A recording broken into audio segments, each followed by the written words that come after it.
What is wrong with you, Jake? I followed you out into the hallway but cannot find you anywhere. Why would you walk out of the conference room like that? Why wouldn't I? Do you expect me to just sit and keep quiet in a room full of brainless people? Jake! What? I had to go to the restroom to keep myself from contracting a buttload of stupid. They don't treat that at the hospital, you know. Do you know who you just insulted back there? Who could he possibly be? As long as he's not God, I don't give a damn. But humans rule the world quite alright, so you have to give credit to whom it is due. In this case, that was Gerald Hamilton, CEO of Hamilton Corp, and our biggest investor ever. You spoke to him with so much arrogance and disrespect. What if he decides to take back his money? How will the company survive? You know, I used to think our company had some class, but I was wrong. How can you accept partnership from a man who went to a vocational school, not even a public university? Damn, I just could not sit in that room. There were just too many uneducated people there. What are you even talking about, Jake? Nobody cares what school the man attended. All we want is his money to do business with. Besides, it's not like his educational certifications have any direct impact on our productivity levels. That said, I still insist you should not have spoken to him so rudely. I'm of the opinion that he should think about all that I said to him. Maybe he'll be motivated to go back to a good school now that he has some money and acquire quality education. Like me, a first-class Yale graduate. Go back into that room right now and apologize to Mr. Hamilton before I lose my patience with you. What can you possibly do to me? This is not the first time you're threatening to lose your patience with me because I spoke my mind. And what have you done so far? Oh, yes, nothing. You're all bark and no bite, Richard. You don't scare me one bit. Did you just call me by my first name? Have you forgotten that I am your direct supervisor? Yeah, so what? I'll speak to HR and our boss about you. I'll have you fired. Really? Is that the best you can do? I think I was wrong for saying you're all bark and no bite. You're not even bark at all. How dare you talk to me like that? Have you not reported me to HR once before? They couldn't do anything to me because my father is a decorated veteran and he's close friends to our CEO. Plus, if anyone should be getting fired, it has to be you. Because who would want to retain a public school graduate over a first-class Yale graduate like myself? So stop playing. I'll finish this with you when we return to the base. But I am giving you one last opportunity to return to the conference room and apologize for being rude to Mr. Hamilton. Psst, I will not do that. Okay, but if he withdraws his investments because of your foolishness, you will not know what hit you. You've been beeping my phone like a crazy person for the past hour. What do you want? Oh, so you've been seeing my calls. Why did you not respond to them? It's my phone. I decide when and how I want to use it. So what do you want? I received a complaint from Miss Anderson that you tore up the 10-page action report I asked her to submit to me this morning. Is that it? Ugh. Please move on to the next person. I'm definitely not your man. Then you went ahead to sit in her chair and delete the files from her computer? It was not my fault she left it open on the monitor. I just couldn't stand the sight of the nonsense she had drafted there for you. Totally unprofessional. You should be glad I saved you the stress of having to read that first grader's doodle. What the hell is wrong with you, Jake? Must you be a pain in the behind all the time? Why would you ruin her report? Are you her supervisor? SMH. It's quite unfortunate that people do not get employed based on the quality of their degrees or certifications. If not, I would have been your supervisor, and you wouldn't be asking these stupid questions. I had to help you do your job since you clearly do not know how to do it. Period. And I don't want any further questions on this matter. Your arrogant behavior is beginning to bother everybody in this office, Jake. You'd better change now, or sit back and face the consequences when they come. All this abuse simply because I corrected a brainless, uneducated nitwit. You have to trust me. That report was definitely not up to the standards of what we accept in this company. Well, that was my job to decide and not yours. I can even conjure up something a lot better than what Ruth did, given my first-class Yale knowledge and all, huh? Stop calling people by their first names if they have not given you permission to. Nah, it doesn't matter. All I'm saying is that I'm more qualified than all of you, and I can do all the things y'all do, but way better. I could even be the boss. You'd wish you didn't say that. Why not? Did he not also attend a public college? He's not in the least qualified for his position compared to me. Anywho, I can write back that report. You'll be totally amazed. Fine. I give you 24 hours. Wow me. Huh, I can do it in 3. You got me really worried for a minute there, babe. Why haven't you been taking my calls? And my texts? You haven't replied to any of them. You are making a big fool out of me, Jake.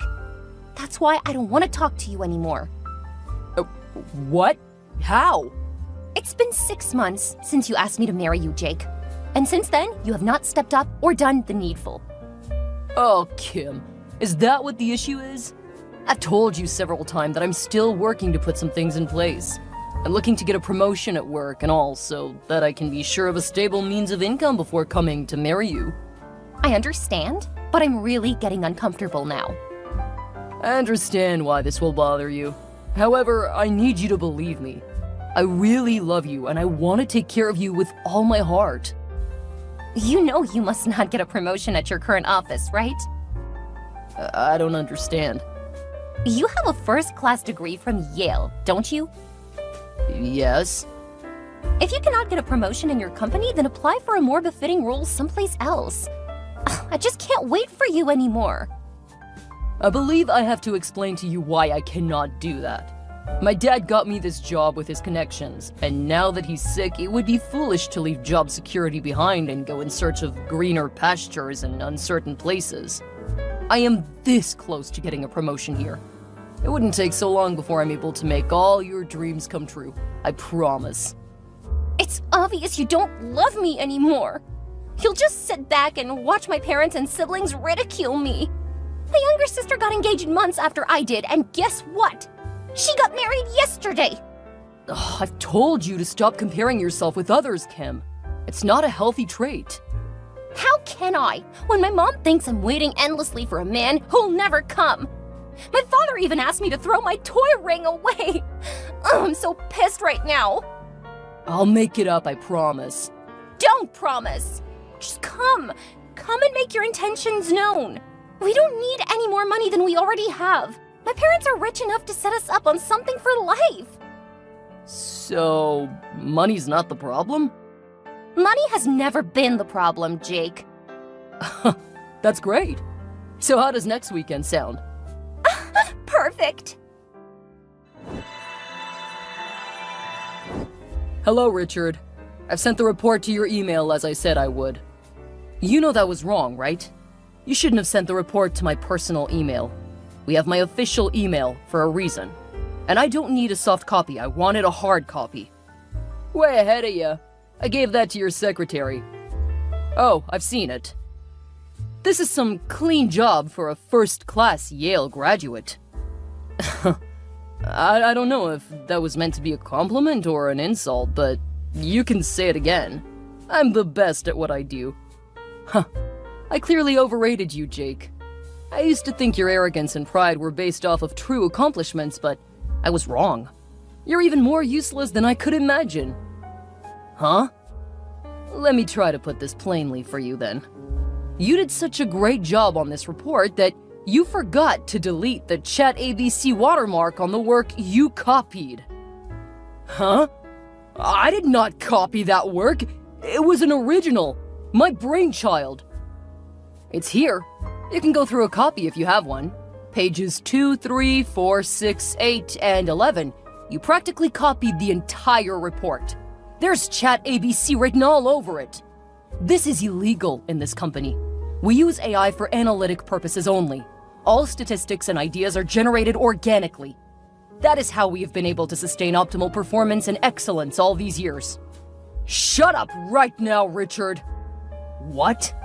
I am your superior in this office. You cannot shut me up. Did you expect me to stay calm while you insult me? A high-profile member of society?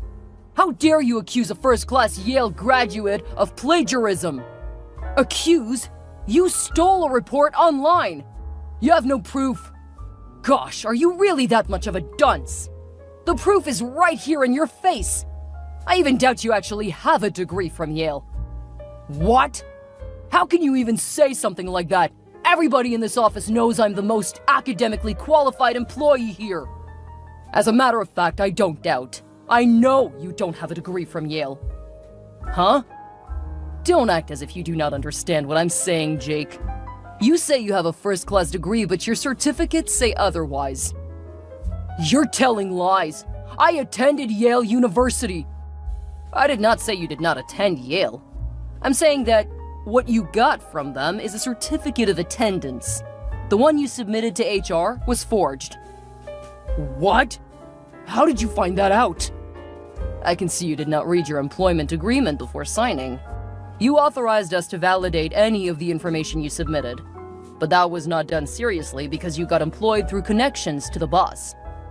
Oh no, I've been busted. That's right. What's gonna happen to me now?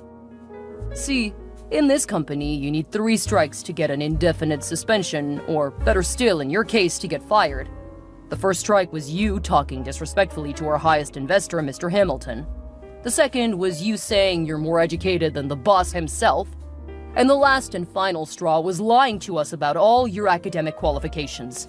You even went as far as forgery. Those things weren't so serious. I was just joking. But the termination letter I sent to your email isn't. Please pack up your things, clear your desk, and leave ASAP. Please, don't do this to me, Richard. How will I get any money now? I was supposed to see my fiance's parents this weekend. Okay, and how does any of that concern me? I already made part payment for a hired limo and ordered an expensive diamond-studded tux. How am I gonna pay for all of that now? Oh, you can call to cancel the order. Or better still, leave me out of it. No! Baby, where are you? Why are you running late? You didn't even wait for my parents to alight the stairs before you fled. I'm sorry, Kim. Are you ashamed of me? Something came up. What came up? Did we not agree to clear all our schedules for this all-important meeting? You have not kept to your promises yet again! Actually, nothing came up. I was just wondering. About what, baby? Hope it's not something too serious. About why you did not tell me that your father was Gerald Hamilton. Huh? Did I not? I thought you knew. I didn't! Why is that even important? It's not just important, Kim. It's life-threatening. You had the chance to meet him today, did you not? But you just ran away like a coward. There was a good reason. Well, tell me.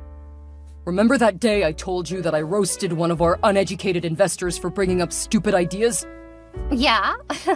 The guy should totally reinvest that money in some quality education. That man was Gerald Hamilton. What? How dare you talk to my father like that? You will pay for this! I didn't know! This should teach you to be respectful to everyone you meet because you would not know who is who! Please forgive me, Kim.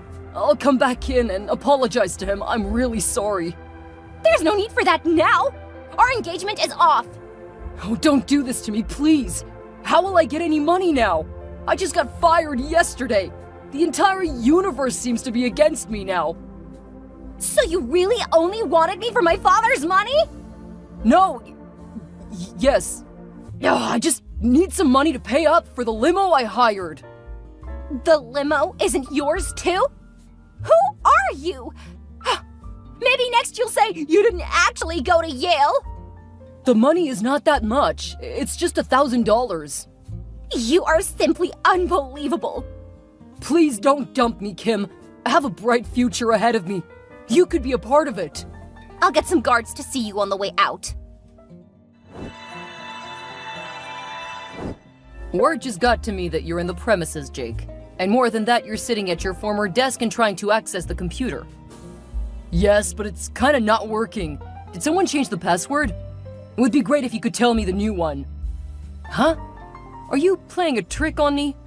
I thought I sent you a termination letter. We no longer want you in this office. You are going to be revoking that letter today. Who are you to tell me what to do? It's either you're just plain dumb, or clueless, or both. How can you return to an office you were sacked from not up to a week ago? Do you have no shame? A man who is broke cannot be talking about shame. I need money to sort out some of my bills. That's why I came back. I actually made some calculations and figured that 1 day of work here equals to $100. I need $1,200. So if I work from Monday to Saturday for 2 weeks, I'll have that amount. Your stupidity nauseates me. I'll be working for 2 weeks? Then thank you.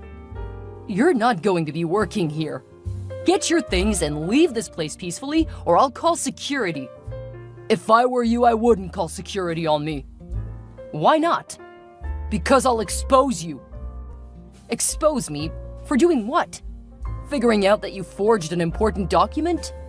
I wanted to keep your little secret and let you roam free like nothing happened earlier. But if you overstep your boundaries, I promise you I'll report you to the relevant authorities and have them punish you as is deemed fit by the law. You won't be doing that either, Richard. It is said that everyone has a skeleton in their cupboard, right?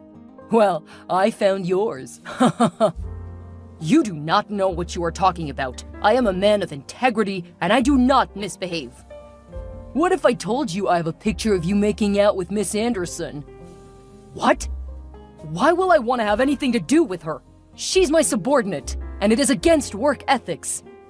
Golden Reed Hotels, 3rd floor, room 303, 13th of August, 8 p.m. That was my wife! Gosh, you're a creep! What were you even doing snooping around in my business by that time of the night? Oops, I thought it was... She really looked like... Hell no! I have to call the police right away. At this point, I'm positive I have a real nut job on my hands. Creepy junkies like you deserve to be confined to a psychiatric ward, and not in the real world with real people. No, Richard, you cannot call the police on me. You thought you could blackmail and defame me, right? Have fun answering to all your crimes. Security! After being escorted out of the office premises by security, Jake's life took a dramatic downturn. He was left with no job, no fiancé, and a tarnished reputation. With the termination letters still in effect and his return attempts thwarted, Jake had a frustrating life ahead to face. First, the company launched a thorough investigation into his claims of Richard's alleged misconduct. However, with no concrete evidence to support his accusations and his own dubious background, Jake's claims quickly crumbled. In the following weeks, Jake's fraudulent degree from Yale University came back to haunt him. Yale University confirmed that Jake was never a graduate of their institution, and this revelation led to serious legal troubles for him. The company filed a lawsuit against Jake, citing forgery, false claims, and attempting to defame Richard as their grounds. The court proceedings were long and arduous. Jake hired a lawyer in an attempt to defend himself, but the overwhelming evidence against him left little room for maneuver. Ultimately, he was found guilty of forgery, false claims, and attempts at defamation. The court ordered him to pay a substantial fines totaling $100,000, reflecting the seriousness of his actions. In addition to the financial penalties, Jake was sentenced to 3 years in prison for his crimes. And in the end, the once egotistic first-class Yale graduate was serving first-class time behind bars.